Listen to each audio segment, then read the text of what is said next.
Ulitin natin yan, kapatid na Daniel. At ipangangaral ang ebanghelyong ito ng kaharian sa buong sanlibutan sa pagpapatutuo sa lahat ng mga bansa.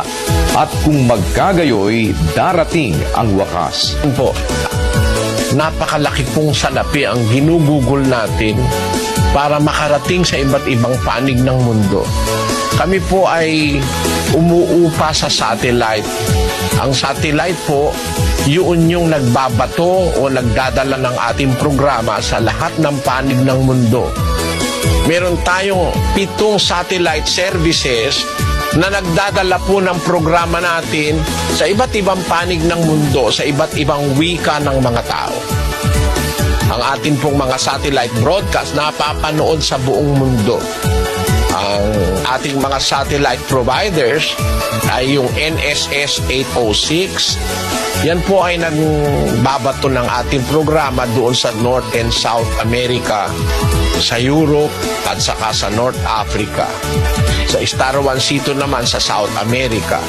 Yung Galaxy 19 sa Mexico naman po yun at saka sa North America. Sa USA, Canada and the Caribbean.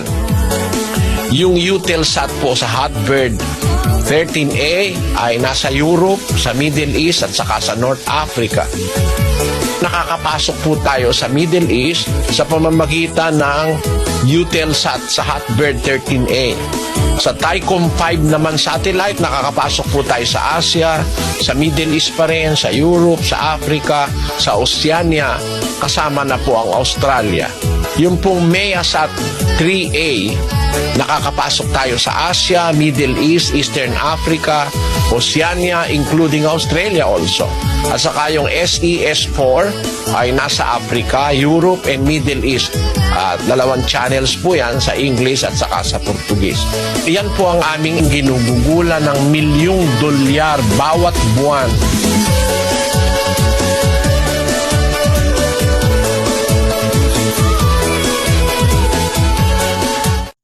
Salamat sa Diyos. Pag-ibig